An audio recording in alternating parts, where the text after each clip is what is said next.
Hey there, folks. My name's Mike Clark, and I'm joined by Andrew Simpson. Andrew, how are you, my friend? Hey Mike, I'm really good, thanks. Thanks for having me on here. Yeah, great. I'm looking forward to unpacking for everybody tuning in about just how my health team gets consistent, fantastic results at our Disability Connection Expos. You've been coming to the Expos since 2021, haven't you? Uh, Yep, since it started, I'm really keen to share some little nuggets of wisdom to help others to hopefully get the success we did.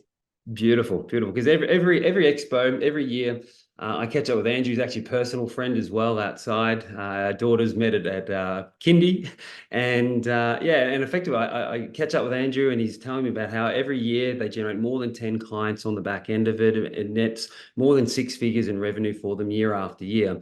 And when I've chatted with him at different social chats, I really get so much value, and I just wish other exhibitors were tuning in for this as well. So that's what you're going to expect over the next few minutes together. So before we do that, let's figure out who's Andrew and who's my health team. So they are one of Queensland's leading physio and allied health organisations. So Andrew, do you want to tell us a little bit about your team, you and your Yeah, organisation? yeah, absolutely. So we started 12 years ago. I was getting really frustrated working as an exercise physiologist by myself in the trenches every day, and I'd find there's very little collaboration between health providers. So that's why I started my health team to bring a team of practitioners together to really help the individual in their hour of need with all of the support that they need. And so we've developed that over the years. And now we really focus on two things. And those two things are helping improve their healthy life years and also their longevity. So when they see an exercise physiologist or one of our practitioners, they increase for every appointment that we have, we can increase their life expectancy. We've looked at that over time and really increase people's life expectancy. So that's what really drives us. And so now we look at improving people's active life years. Wow, I love that form of measurement, right? That's fantastic, and that's a whole nother conversation. Love to unpack how you actually do that. But for now, talk to us through. So imagine the people tuning in here. They're going to be service providers from all different fields of the NDIS sector and disability community, and they're looking to stand out from the plethora of other providers that are Mm. out there. They're looking to make a commitment, or they've made a commitment to attend one of our expos. It might be somebody else's expos. These tips are applicable, just they're going to be practical tips overall. So, um, in order, talk us through it from the very beginning, right? So you book every year. You're one of the first providers to register for every year, Andrew, which we appreciate. So thank you. But what do you guys do in that preparation and planning phase, and when does it actually begin? Well, the actual planning itself starts months and months before the expo. I think in terms of the providers that come in, the number one thing is to really have that love for your participant. You know, that's where it comes from. It comes from the heart of our love for our participant. We basically think, you know what, there's people out there that need our support, that they're not getting it. And they're sitting on the lounge, they're not active, they're not independent, they're relying on others, they're not mobile. And so we're in the back of my mind, I'm thinking, you know what, all these people, poor people out there, need our help. And it's our job, it's our duty to be able to get out there and talk to these people, to these participants, so we can actually help them. And so that's where it all stems from. So in terms of your other providers, I think, that's where it's got to start from. It's just got to start from that thought process and everything rolls on from there. And so what we do practically is we'll start months ahead and actually think about what do they need, what's going to resonate with them. And so then we'll produce the documents. We'll do a folder, and so those folders will have all of our information, of course, but it also have specific things, the barriers that they might be going through. So the things that might stop them from actually coming to see us, will address those things. So you're trying to address the barriers. You're trying to paint a picture so they can see exactly what it's going to be like to work with you. And from there, create that folder. We've got maybe 10 or 15 pages that might be overkill, but we just want to give as much information as we can, and then certainly we'll handing them out over the course of the expo. We also, of course, create our big posters. So we got A1 posters that we create, and again, it's really cool pictures and photos. So the participants that walk past can actually see, they're going to get hydrotherapy, for example. What does that look like? So we got a big photo of someone doing Mm. hydro with us, and people see that and go, "Geez, that's exactly what I want to do." Yeah. So looking at the outcomes, so we'll also do the banners and things like that, and then we'll also do we actually do a competition. So something that brings people to our stand, not just lollies and things to give away. We don't do any of that because we just feel as though it doesn't really help. Yeah. So we have a competition, and I can talk to you about that if you like. Okay, great. So before we do that, I think there's some real nuggets here that I just want to step back for a moment on because the devil's often in the detail, right? And so the first point, which I really want to highlight, and I'm taking notes here, and I hope everybody listening here is as well, is that you've really put yourself in their shoes. You put yourself in the participant's shoes, and you're getting your mindset right. And that's what I've sort of written down here is mindset and perspective, because it's about how can you serve, how can you help, and then you're thinking about, well, what collateral can you provide? Not just about your services, not just about, hey, this is who we are and what we do, but your questions you said there is, what stops them from actually seeing you? What stops them from actually using your services? What prevents them? And then you produce content as part of that. So talk me through like you said up to 15 pages of information. Mm. If I was to access that information now, specifically does that look like, and what questions are you addressing inside of that? Yeah, so in terms of the barriers, we might say some people think, oh, I don't know how to get to, where you're at. I don't know how to get to. So we'll make sure we say, yes, we'll come to you. We do the first assessment with you.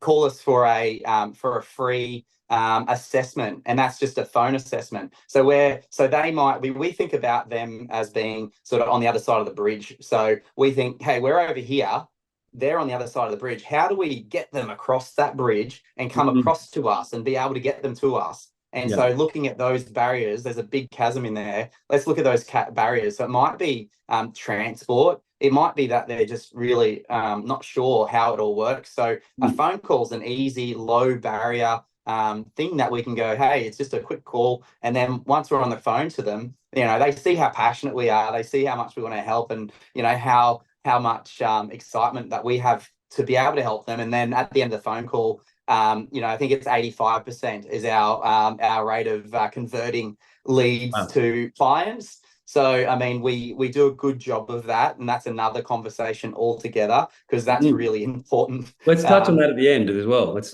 look at that for sure. yeah, absolutely. So apart from that, it's knowing, and this is things that most people should probably do, and we make sure we outline all that practitioners. We'll have photos of them, things, just a bit of a bio of each practitioner so they can see who they're going to be actually seeing. They Nice. can see the face, they can see what they love to do, they can see where they live in that area, not their exact address, but that area. They can see also their availability, those type of things. So they can actually see, okay, there might be another barrier. I wonder if they're available on a Wednesday afternoon. That's the only time I've got. And they can see that practitioner actually has that availability. So having that type of thing, we certainly do. And then we just break down each of our services. So hydrotherapy will have a certain page, and we'll talk about hydro and talk about the things that we do with them and the benefits, which is absolutely incredible. The benefits that they can get from hydro. Yeah. We get Yeah. people that might be in a wheelchair, and we get them up walking, and it's just incredible. I Like it's bet. just Wow. Wow. yeah. So we need to make sure we're communicating those benefits to the participants. Yeah, that's really good advice because it's so easy. We're sometimes so caught up in the how and the what and what it does and how to go about doing it and so on, as opposed to stepping out and going, well, what's the end outcome? Because that's what gets people excited from it. And I love what you've done said there. That example of a bridge or an analogy of a bridge, and there'd be a series of questions. That's a bit of homework for anybody tuning into this in the prep phase. Whether it's months out or even heck, you can do it if you sit down inside an afternoon. If you're 2 weeks out, 3 weeks out from the expo, you can still put this collateral together. because it's knowledge that you have. It's all the questions that people are going to ask you that's going to prevent them. And then if you had information you could share with them, all of a sudden you're equipping them, you're educating them. That's what I hear from what you're doing there, which is really, really awesome. So some good stuff. And then the pictures, I love this for self. We're starting to do like backdrop banners for providers where it actually like a sock that goes all the way around the booth. Like it could be a 9 meter sock by 2.5 meters that covers the entire wall. And the idea is like, put pictures up there, show me what you do. Don't just tell me, like the hydrotherapy example you mentioned. I think is a really great one because, and a lot of times people come with, they'll do community events and things of that nature. Like, show us the participation programs that you have. Show us the SDA houses or an accommodation that you have and so on. Like bring it to life. So I love that you're doing that. So awesome. Really good tips. Hope this is resonating for people. Now let's move into the at the expo. Okay, so you're now at the expo. You mentioned before about a competition. Feel free to share that. But what are some of the things you are doing and making sure your team is prepared for and how they're operating throughout the expo? Yeah, so I mean, obviously, this is the most important part, when you're there. And so, if you're standing behind the desk, then you're probably not going to get much out of it, to be honest. Yeah. If you've got someone there that just stands behind the desk and waits for them to approach you, then you might get one or two people, but to be honest, they're not gonna, you're not going to get much out of it. And Yeah. so, when we are at that conference, the whole time we are on the other side of the desk. Every single person that walks past we'll say hello to. And it might just be a hello and, what are you looking for today at the expo? And then it's just a conversation starter. And you're just essentially finding out if something that you have can benefit them, because at the end of the day, they're there because they really want to get services to help them or somebody that they love. And so if you're, talking to them about oh, that's fantastic. You might find that they're looking for housing, and you go, that's great. And you might be a provider that is a transport provider. You might be like, that's fantastic. There's some really good providers here. I've met these people here. I'll point you in the right direction. Before I do, can I talk to you about how do you actually get to those, your appointments and things? And then you just have that little discussion about, what barriers they may have that and solutions that you can provide to their problems. So you're just looking to find out if they have a problem, and then doing providing them with a solution to that problem. I love that. I love that. And again, it's just, I recommend if you've got a table, push it to the back. Push it to the back so you're not even allowed to stand behind it, and then put your Yeah. things on there. Then when you're having a conversation, you can say, "Oh yeah, by the way, come over here and check this out." And you might have things on there that they can see, or pictures, or other things. But at least it's not acting as a barrier, because most people, they're shy, they're timid, they're not going to be like walking up and saying, "All right, hey, how you doing?" Like, "You're exactly what I need," and I might not know who you are or what you do. So it's up to you to do that little bit of subtle, proactive, what is it? Just being courteous, really. And I love what you're saying as well about point people in the right direction if you don't have the services they're after. And that comes down to what you said before as well, Andrew, about collaborating. You're there to collaborate. You're there to find out who else is at the Yeah. expo with so you can actually then point them in the right direction, be helpful, be courteous, and then tag on, "Oh, by the way." Mm. And that insight you got around when it comes to problems and solutions, that conversation just had, is there any type of questions you ask or your team is equipped to ask to help uncover the types of problems? Absolutely. Yeah. So we'll have a few questions in our minds before we even go to the expo. And so everybody should have those questions in their head, which is the problems of of the clients or participants that they're serving. You should have those questions prior. So you can, when you go out there, for us, it's do you have any problems with your mobility? And people are like, oh yeah, absolutely. I'm in a wheelchair right now and I need to get to the toilet. To transfer is a real problem for me. And we go, oh, okay, well, let's talk about that. These are the types of things that you could potentially do, and these are the things that we do to help you to be able to do that. So would you like us to help you get from your wheelchair onto the toilet? Oh, yes, please. Okay, great. Let's talk about that. And then the conversation obviously flows through. So Yeah. just thinking about. The other one's obviously independence for us is huge because by providing someone with independence, it gives them that level. Sorry, if we give them that a bit of mobility, it gives them the level of independence that allows them to do the things without relying on others. And Yeah. so for us, it's really, focused on going, okay, we can give you the mobility, and now you can get some independence. And what we've found with the participants that we've worked with, it's really important. Yeah, that's awesome. That's great. And again, there'll be questions related to that. Another question might be, for example, as it relates to fill in the blank, as it relates to plan management, as it relates to support coordination, as it relates to SIL, as it relates to whatever service that you provide. What are your biggest challenges with that at the moment? Mm. They go, What are your frustrations?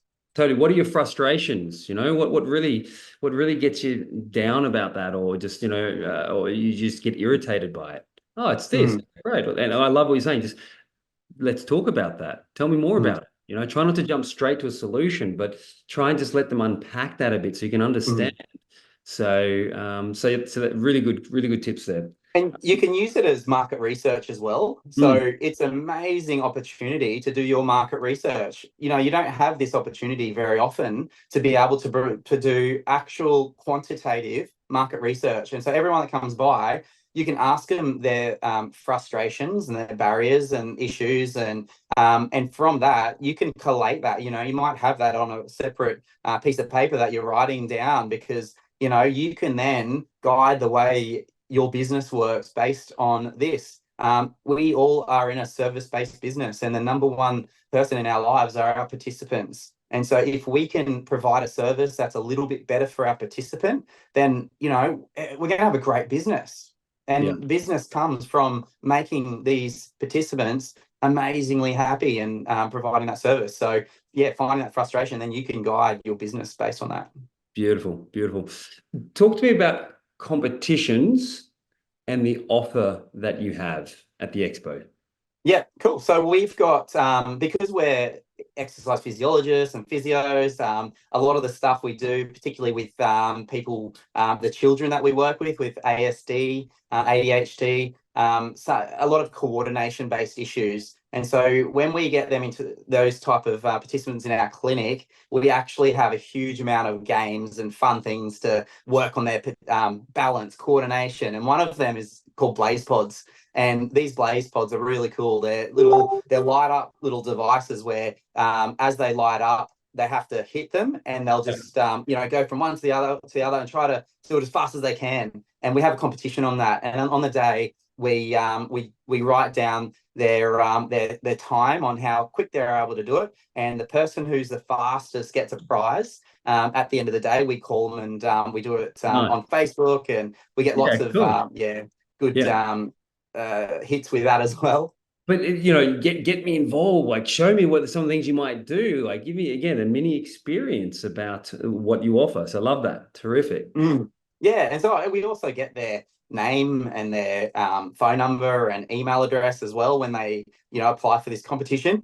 And so that provides us their details for for we can put them on our mailing list then, and depending on where they're at, we can provide them with content that's specific to their condition, and that's helpful. So helpful content to just keep us front of mind. It's not salesy. It's Yeah. really just about helpful content to Yeah. make them their lives better. But Yeah. then it just might keep us front of mind. So eventually they might, hang on, I do need that. Who should I go to? Well, I'll go to these guys because they're providing me with this helpful content. Yeah. Amazing. Amazing. And so, and so is that the specific offer, the main offer you have at these expos? Is No, so yeah, so in terms of the offer, we do have a free assessment, and what we've found is over the years we've refined it. We just used to have a free 15-minute assessment. Now it's a free phone call assessment, because we did our market research and realized that the uptake was low. people were interested in signing up to this free assessment, but then they wouldn't convert to actually doing the free assessment because, they had to organise transport, they had Yep. to Yep. organise it with, our availability, their availability, all of this stuff. So we realised that wasn't really working. So how about we just do a phone call assessment? And so we get one of the practitioners, depending on whether it's a physio, they might need exercise physiology, a dietitian or a podiatrist, to get on the phone and do a subjective assessment of that individual and provide them with some value at the end. Nice. So they get something out of it. If they don't want to move forward, then that's absolutely fine. As long as they've got value out of it, that's really the main thing. But 80% of the time, they're going to book an appointment because they've just built a relationship with, that practitioner, and they want to, obviously, get the outcomes that we're able to provide. I love the thinking you bring to this, Andrew, and that you're constantly looking at what's the friction, what's causing Mm, friction with this. yeah. Such as, I remember when we first spoke about this a few years ago, it was those in-person sessions.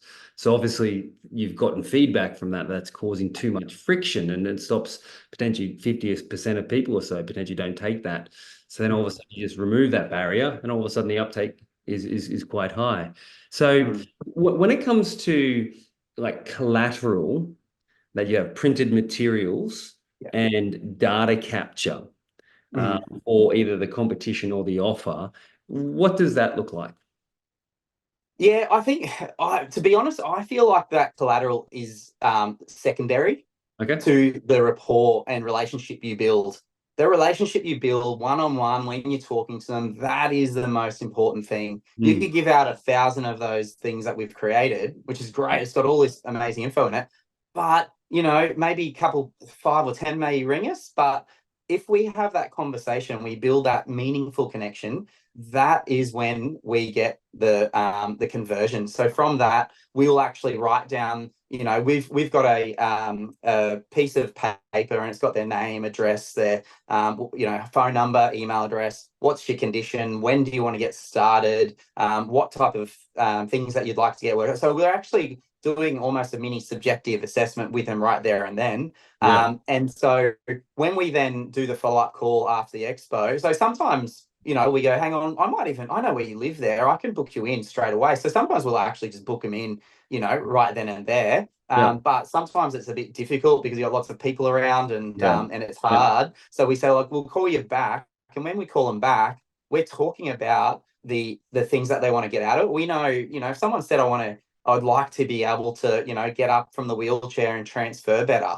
When we call them back, if we're just saying, hey, I'll book you an appointment, they're going, oh, I can't really remember giving you the Wow. details. Like, I don't know about that. yeah. But we're saying, hey, you remember us? We're going to help you get out of your wheelchair and transfer better. Oh, wow, that's amazing. Yeah, yeah, yeah. When can I see you? So the whole conversation Mm. changes. And you've listed out there a number of points, obviously relevant for your business and your organization. For anyone tuning in, I'd encourage you to think about that as well. Go back, replay this to the list of sort of called items or fields that Andrews and his team are capturing, because then it means that then on the follow-up, it means you can be so much more personalized with it as Mm. well. You have to remember, people are there. There's a big expo with, we get typically, 5 to 10,000 people coming per expo. So, so there's 200 plus exhibitors at each one. So it's a lot for people to take in. So having a person, I love what you're saying there about that. Really build that personal connection, build a relationship with them in a relatively short period of time by being specific, focusing on the challenges that they have, the problems they have, and then capturing useful information in that follow-up phase. So talk to us about that, because you mentioned before about, that you actually have quite a bit of like the phone call that's required. You touched on some tips then, but could you just delve into that? Like when do you start as part of this follow-up process? When does it start for you, and what are some of the steps you take? Yep. So the follow-up starts, say that the expos are on the Friday, Saturday, we'll start that on Monday morning. So Yeah. as soon as possible is the answer, is what you want to do. If you work on Sunday, do it on Sunday. As soon as you possibly can follow up, because the longer you wait, the chances of you converting that participant just keeps dropping every day. It'll keep dropping because they're forgetting about what they spoke to you about. When it's fresh in their mind, that's when you want to call them. And so then we have that discussion on it's all about them. It's all about the outcomes that we're wanting to hopefully provide for them. Yeah. And so you've got those detailed notes effectively from what you've captured straight up. Yeah. How much more difficult is it when you don't have personalized notes like that? Oh, yeah, Like, very difficult.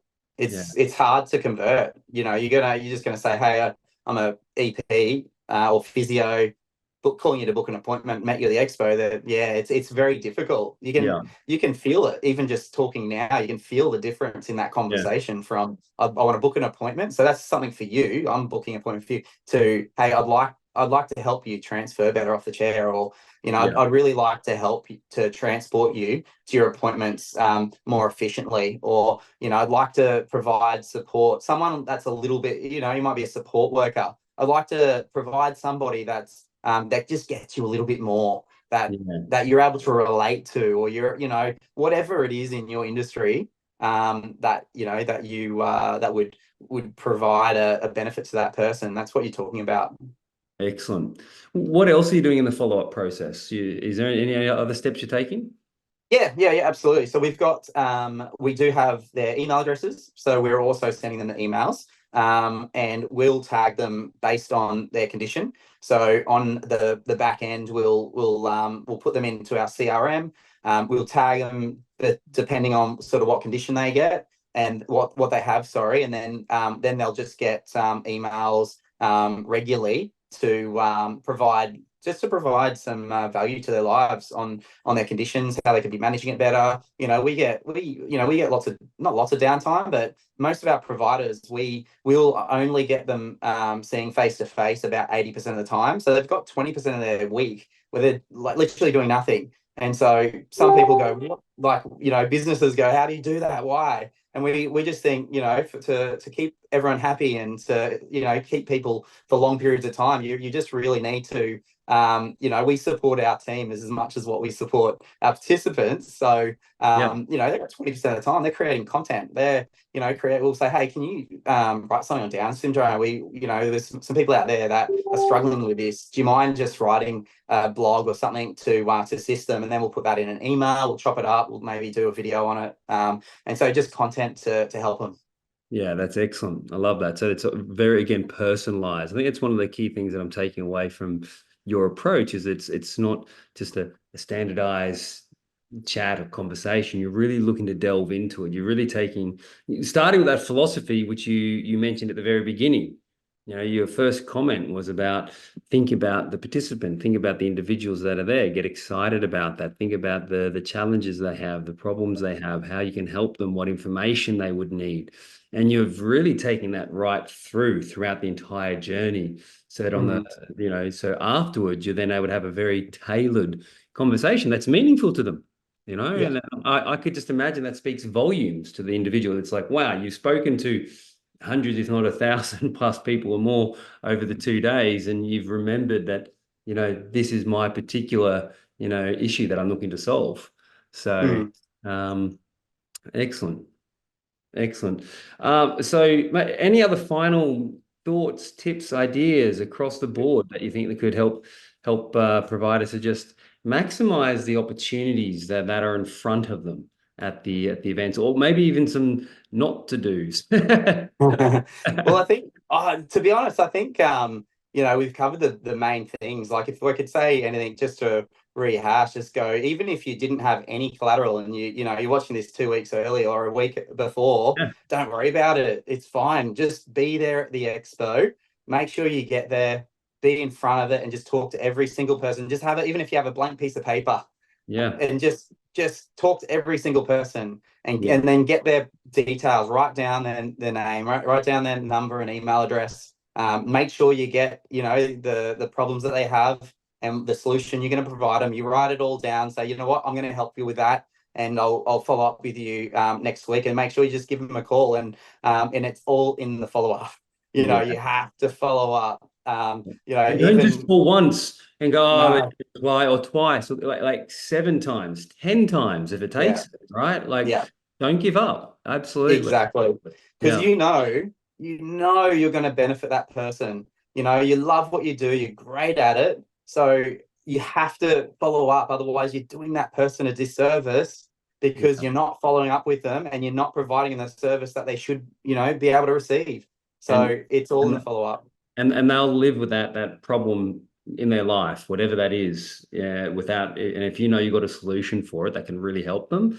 It's I love how you said that. It's you've got to it's an onus of responsibility to actually do everything you can, and calling once or twice. I'll try to call. Like in our team, we text. We're going through a big texting phase at Mm, the moment. We're finding that we're getting some fantastic results by just putting emojis in text messages. Hey, did you still mm, want to have that chat? Yes or no? It's mm, somebody might not want to give you an explanation, but they'll give you a mm, thumbs up or a thumbs down. Make it easy for people to engage with you. So have some yeah. fun with it all as well. Test and do different things. So Andrew, thank you so much for this. If people are tuning into this, they either have a participant or themselves would like to get in touch with your team, or perhaps they're a provider that just wants to sort of collaborate with you, because I know you're big on that. What's the best way for people to get in touch?